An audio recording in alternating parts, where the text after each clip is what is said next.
The tutorial you're now watching has been part of a mega tutorial. In case you hear any reference to that, this is why. But now, without further ado, let's get going with this tutorial. So we are going to focus on the facilities themselves. You can see we've got different categories, but I find like the categories are not the best. I would divide it into 3 categories, and that is guest, park management, and staff members. That's the easiest to go because the guests have like a lot of counters. You can see if we go to, for example, guests, we also have like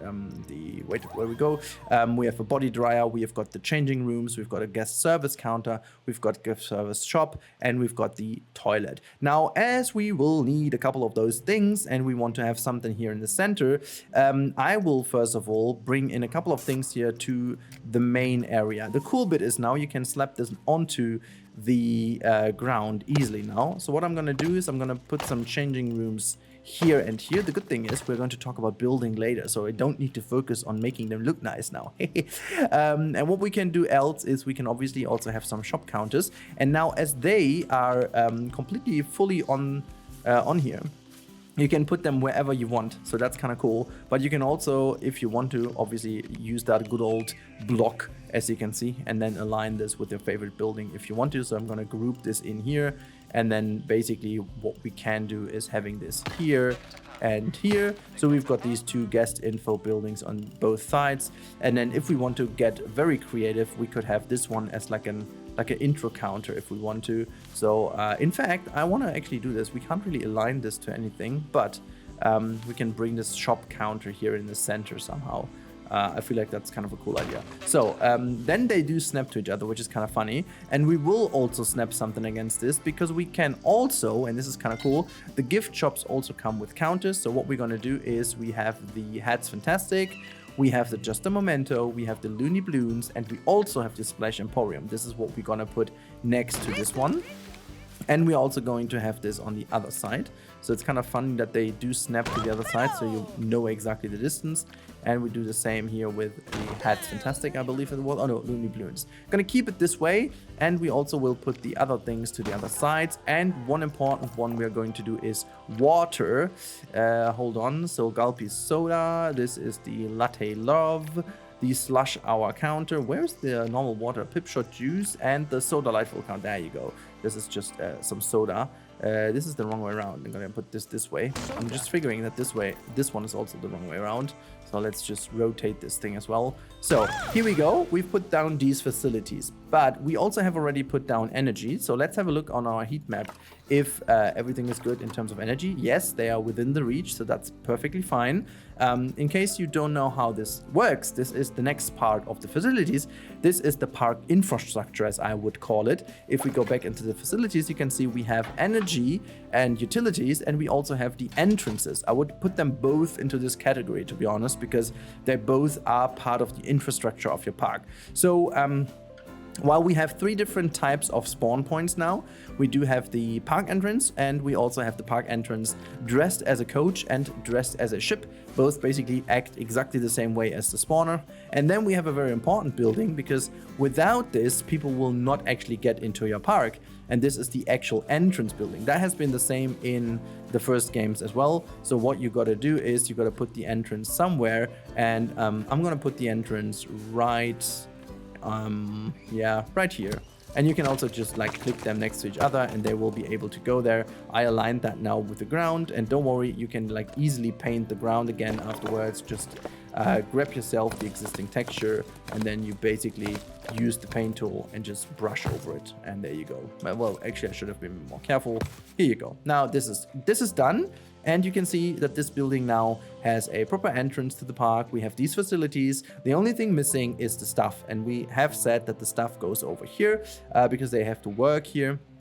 What we will eventually also need, we have no food. So this is what we're going to put down first before we go into the staff facilities.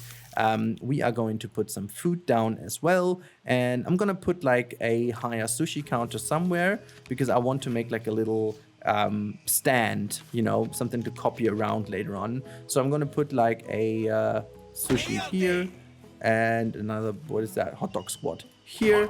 And then we can also put one more drink shop available, so that shall do the trick. And oh, by the way, yeah, obviously we've got vending machines, and it's also kind of funny. You can see where the energy goes. In here we have energy, so I'm gonna put them here, and not only by this one, putting them in, and also putting that one in, so they have some drinks. And we're gonna put obviously another counter in as well. Let's see where we want to have this. I think here by the beach is kind of nice. So we built some little huts that we copy around to these things. Like very proper, simple builds will be covering these things. This is going to be like a proper big building. And now we have covered the park infrastructure and the guest buildings. Now let's have a look at the last thing, and that is the staff buildings. And that you don't go to staff, you actually go to facilities. Click on the staff building tag, and you can see there are 3 different types of buildings. Actually, it's 2 different types only. We've got the mechanic workshop. This is for research purposes. You can basically drop them anywhere. We're gonna put this here. And then we do also have the staff building large. We have got the staff building medium, and now a new one that you may not know from Planet Zoo is the staff building small. So that one comes only with a footprint of 1 4x4x4. So putting that down, we have basically put down all the staff buildings we have in here. And mostly this is it already to the facilities. Just for completion reasons, we are going to go into the energy real quick, because I've done this in the building basics as well, because, you know, in this game, as energy is a basic, I had to put them down. But just to make this part of the tutorial, in case you skipped here or you're watching the individual video, to have this as well. Now, looking at this, we are going to go into the energy tab, and there are a couple of things you notice. We've got 4 different types of things. We've got the connector cables and the pipes. We've got deletion tools, because frankly it doesn't actually work other way around, so you need to actively delete them. Then we have a power distributor, and we have a water filter. Both of them act basically as the same. They are connected to the main source, either the source of energy or the source of water. What's kind of interesting though is that I don't seem to have the solar panels in yet, which definitely are in game. So I'm a bit confused to why they're not in this list, and if I don't have them researched or whatnot. I think this is because I am playing on a challenge mode stuff, and you could research them later on. This may well be the reason. But yeah, so the power generator does the trick, but you also have some other options to generate power. And then you have this thing, plop it down, it generates power, and you need to actively connect this to the distributor, and you just double click on that. So it gives you the connection tool, just connect that over here, and now the power is in, and you now can see that we have 298 power available, and you can see the current distribution is 95, and we have the structure requirements fully done by this. So easy peasy. The same goes about water. Double click on that one, and now you can drag that to any kind of water pump you have around your park. There are also like water towers and water water, what's it called, wells, underground wells that you can place down, and they will sort of give you water at the point where you're placing them right away, so you don't have to just move anywhere else. It's kind of a different water source, just as the solar panels would be. So yeah, that's that about facilities, and it's now time to move over to the next topic.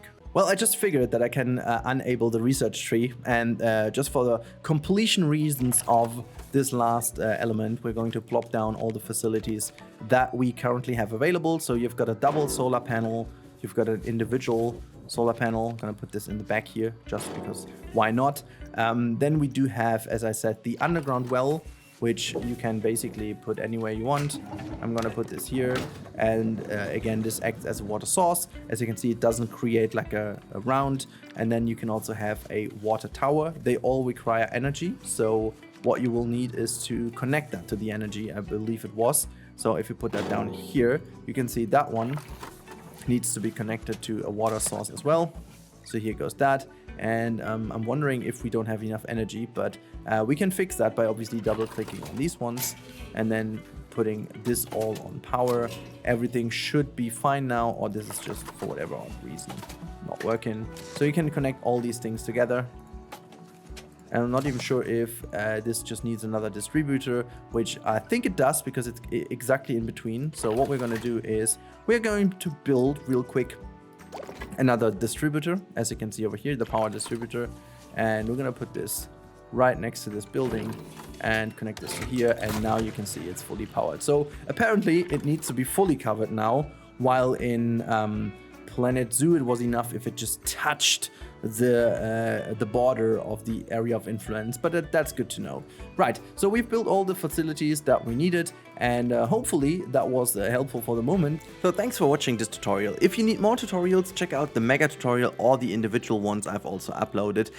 In any case, if that was helpful, please consider subscribing to support the channel, and I wish you a wonderful day up until the next one. Bye!